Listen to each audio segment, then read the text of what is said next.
Este audiobook é dedicado aos deficientes visuais.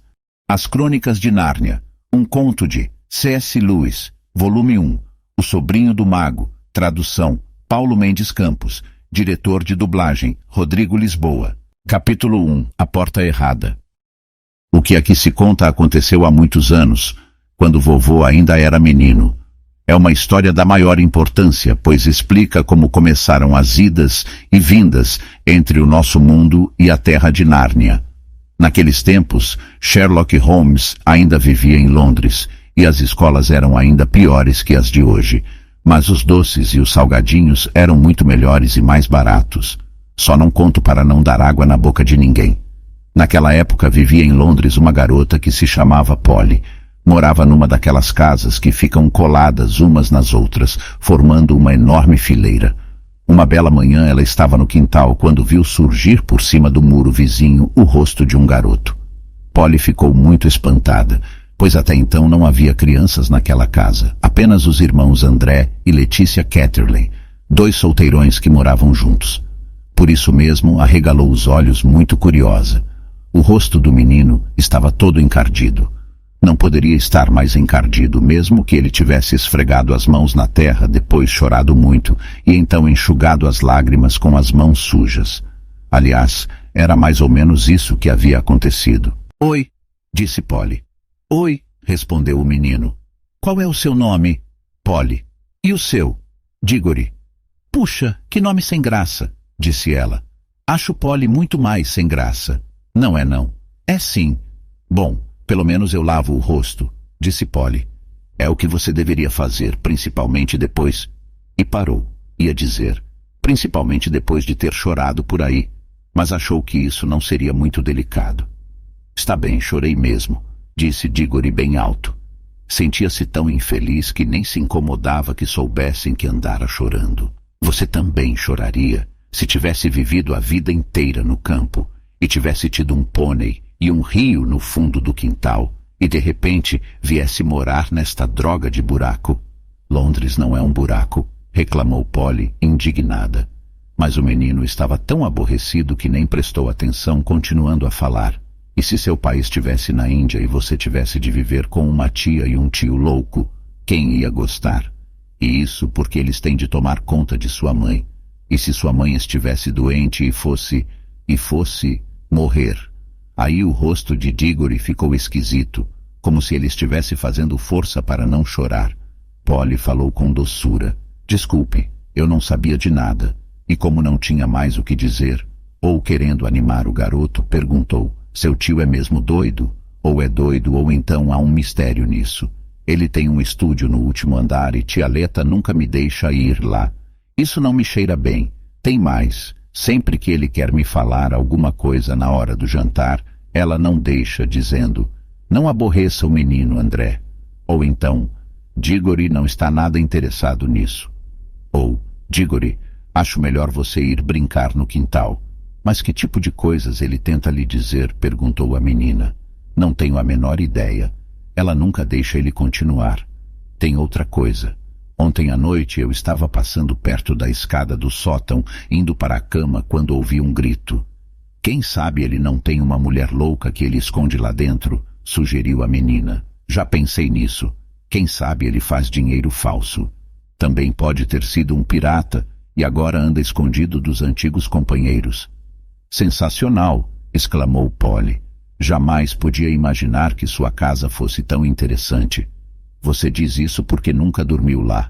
Não é nada agradável acordar no meio da noite ouvindo as passadas do tio André no corredor, vindo na direção do seu quarto. E os olhos dele são de dar medo." Foi assim que Polly e Diggory se conheceram. Era no início das férias de verão, e como nenhum deles iria viajar para a praia, passaram a encontrar-se quase todos os dias. As aventuras começaram principalmente por um motivo. Era um daqueles verões muito úmidos e quentes, de modo que, em vez de brincar ao ar livre, eles preferiam fazer incursões dentro de casa. É impressionante quantas explorações a gente pode fazer num casarão com um toco de vela na mão. Algum tempo atrás, Polly havia descoberto que uma portinha no sótão de sua casa dava para uma caixa d'água e um lugar escuro. O lugar escuro parecia um túnel comprido com uma parede de tijolos de um lado e um telhado inclinado do outro. Não tinha assoalho no túnel. Era preciso andar de viga em viga, pois entre elas havia somente massa, na qual não se podia pisar, sob o risco de se cair do teto no aposento de baixo. Polly utilizava um pedacinho do túnel, perto da caixa, como uma caverna de contrabandista. Levara para lá tábuas de caixotes, assentos de cadeiras quebradas, coisas que ia espalhando entre as vigas, para fazer uma espécie de assoalho. Também guardava ali uma caixa contendo vários tesouros, uma história que andava escrevendo e maçãs. Era ali também que costumava beber tranquilamente sua garrafa de soda. As garrafas vazias ajudavam a fazer o ambiente. Diggory gostou muito da caverna. Ela não lhe mostrou a história, mas estava mais interessado em prosseguir nas explorações. "Olhe aqui", disse ele. "Até onde vai este túnel? Ele para onde termina a sua casa?" "Não, continua. Só não sei até onde." "Quer dizer então que poderíamos andar por cima de todas as casas do quarteirão?" "Poderíamos, não podemos." "Hein? Podemos até entrar numa outra casa." "Ah, é? E acabar na cadeia como ladrão. Não conte comigo. Não seja tão espertinho. Eu só estava pensando na casa depois da sua. Que tem a casa depois da minha? Está vazia. Papai disse que está vazia desde que mudamos para cá." "Vamos dar uma olhada", disse Diggory. Estava bem mais entusiasmado do que demonstrava. Naturalmente, pôs-se a imaginar por que a casa estava vazia há tanto tempo. Polly se perguntava a mesma coisa, mas nenhum deles disse a palavra mal-assombrada, e ambos sentiram que agora seria uma fraqueza não ir adiante e descobrir o mistério. "Que tal se a gente fosse agora mesmo?" indagou Diggory. "Está bem", respondeu Polly. "Não precisa ir se não quiser. Se você topa, eu também topo. Como a gente vai saber que está em cima da casa vizinha?" Resolveram descer e contar quantos passos havia em toda a extensão da casa, e depois contaram os passos entre uma viga e outra, para saber quantas vigas existiam sobre a casa. Então, multiplicaram esse número por 2. O resultado obtido corresponderia ao fim da casa de Diggory. Dali para frente, só poderiam estar no sótão da casa vazia. "Mas não acho que ela esteja mesmo vazia", disse Diggory. "Como assim?" "Acho que alguém mora lá, escondido, saindo e entrando tarde da noite, com uma lanterna abafada. Acho que vamos descobrir um bando de assassinos e ganhar uma recompensa. É besteira acreditar que uma casa fique vazia esse tempo todo, a não ser que exista algum mistério." "Papai acha que é por causa do mau estado do encanamento", observou Polly. "Encanamento. Gente grande tem a mania de dar explicações sem graça", disse Diggory. Agora que conversavam à luz do dia, não parecia muito provável que a casa estivesse mal assombrada. Não estavam muito seguros sobre as medições e os cálculos no papel, mas, de qualquer maneira, não havia tempo a perder. "Não podemos fazer o menor barulho", disse Polly quando subiram e se encontraram perto da caixa d'água. Cada um levava consigo uma vela, coisa que não faltava na caverna de Polly. Estava muito escuro e empoeirado. Iam pisando de viga em viga, sem dizer palavra, exceto quando cochichavam um para o outro. "Já devemos estar na metade do caminho", ou coisa parecida. Ninguém tropeçou. As chamas das velas aguentaram firme. Por fim descobriram uma portinha encaixada na parede de tijolos, à direita. Não havia maçaneta desse lado, mas havia um pegador, como se vê às vezes na parte interna da porta de um armário. "Abro?" perguntou Diggory. "Se você topar, eu topo", respondeu Polly. A coisa estava começando a ficar séria, mas ninguém ia dar para trás. Diggory empurrou o pegador com dificuldade. A porta abriu-se toda, e a súbita luz do dia doeu-lhes nos olhos. Então, com grande espanto, viram que estavam olhando não para um sótão vazio, mas para um quarto mobiliado. Não parecia ter ninguém. O silêncio era tumular. A curiosidade de Polly resolveu a indecisão. Soprando a chama da vela, ela entrou no quarto estranho, quietinha como um camundongo. O local tinha naturalmente a forma de sótão, mas estava arrumado como uma sala de estar. Não havia canto de parede sem estantes, e não havia canto de estante que não estivesse atulhado de livros. O fogo crepitava na lareira. Era um verão muito frio, como você se lembra. Diante do fogo estava uma poltrona alta. Entre a poltrona e Polly, enchendo quase a metade da sala, havia uma mesa enorme, repleta de objetos, livros, cadernos grossos, vidros de tinta, canetas, um microscópio. Mas o que Polly notou em primeiro lugar foi uma bandeja de madeira contendo um certo número de anéis. Os anéis estavam colocados em pares, um amarelo e um verde juntos. Um pequeno espaço, depois outro anel amarelo com um anel verde. Não eram maiores do que os anéis comuns, e era impossível deixar de olhar para eles, pois eram muito brilhantes e bonitos. A sala estava tão quieta que se percebia logo de entrada o tic-tac do relógio. Mas notava-se agora, não era tão quieta assim. Havia no ar um muito ligeiro zumbido. Se os aspiradores de pó já tivessem sido inventados, Polly imaginaria que se tratava do ruído de um aspirador de pó funcionando lá longe, bem longe. O som era mais agradável do que o de aspirador, mais musical, mas era tão leve que mal se podia ouvir. Tudo bem, disse Polly. Não tem ninguém aqui. Ela passou a cochichar. Diggory também entrou piscando o olho, sujo para valer. Polly também não estava nada limpa. Não estou gostando disso, falou Diggory. Não é uma casa vazia coisa nenhuma. É melhor a gente cair fora antes que chegue alguém. Que é isso? Perguntou Polly apontando para os anéis. Deixe para lá. O melhor é a gente cair. Não chegou ao fim.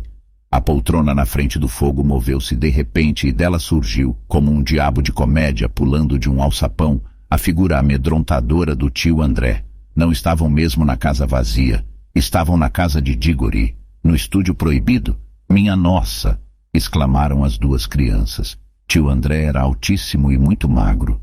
Tinha uma cara comprida, com um nariz pontudo, olhos faiscantes e uma moita de cabelos grisalhos. Diggory estava mudo, pois tio André parecia 1000 vezes mais apavorante do que antes. Polly ainda não estava tão amedrontada. Mas não demorou muito, pois a primeira coisa que tio André fez foi cruzar a sala e trancar a porta. Voltou-se, fixou as crianças com seus olhos faiscantes e sorriu, mostrando todos os dentes. Ah, agora a louca da minha irmã não pode mais nos perturbar. Era terrível, muito diferente de tudo o que se pode esperar de um adulto. Polly tinha o coração na boca. Ela e Diggory começaram a caminhar na direção da portinhola por onde haviam entrado. Tio André foi mais ligeiro, fechando também essa passagem. Depois esfregou as mãos, estalando os nós dos longos dedos muito brancos. Encantado em vê-los, disse. 2 crianças, exatamente o que eu mais queria neste momento. Por favor, Sr. André, disse Polly. Está quase na hora do jantar e tenho de ir para casa. Quer deixar a gente sair, por favor? Ainda não, respondeu tio André. A oportunidade é boa demais para eu perdê-la. Estou em plena fase de uma experiência importantíssima. Utilizei um porquinho da Índia e parece que deu certo. Mas o que pode um porquinho da Índia relatar? Impossível explicar para ele como voltar. Escute aqui, tio André, disse Diggory. Está mesmo na hora do jantar e daqui a pouco estarão chamando por nós. Melhor o senhor deixar a gente ir embora. Melhor, por quê? Diggory e Polly trocaram olhares aflitos. Não ousavam dizer coisa alguma, mas os olhares significavam o seguinte: que coisa pavorosa. E também, vamos ver se damos um jeito. Se o senhor permitir que a gente vá jantar, falou Polly, voltaremos mais tarde. Como posso saber que voltarão realmente? Perguntou tio André, com um sorriso astuto. Pareceu, no entanto, mudar de ideia. Muito bem, se precisam mesmo ir, que hei de fazer? Não deve ser divertido para 2 jovens como vocês conversar com um velhote. Deu um suspiro e continuou. Vocês não podem imaginar como me sinto sozinho às vezes. Podem ir jantar, meus filhos, mas antes quero lhes dar um presente. Não é todo dia que encontro uma moça neste meu velho estúdio, principalmente uma senhorita tão bela como você. Polly já começava a achar que ele não era tão louco, afinal de contas. Quer um anel, meu bem? Perguntou tio André. Um daqueles verdes? Quero, sim. Um verde não, replicou tio André. Lamento muito não poder dispor dos anéis verdes, mas terei o maior prazer em presenteá-la com um dos amarelos, de todo o coração. Experimente um. Polly já havia superado o medo e estava convencida de que o velho não era louco e os anéis eram de fato atraentes. Caminhou para a bandeja. Estranho, o zumbido aqui é mais forte. Parece que vem dos anéis. Você está imaginando coisas, cara menina, disse o velho com uma risada. Parecia uma risada comum, mas Diggory percebera uma expressão quase de gula na face do tio. Polly, não banque a idiota, gritou ele. Não toque nos anéis. Era tarde demais. Polly já tinha pegado um anel, e imediatamente, sem barulho, sem um clarão, sem nenhum aviso, já não existia Polly. Diggory e tio André estavam agora sozinhos na sala.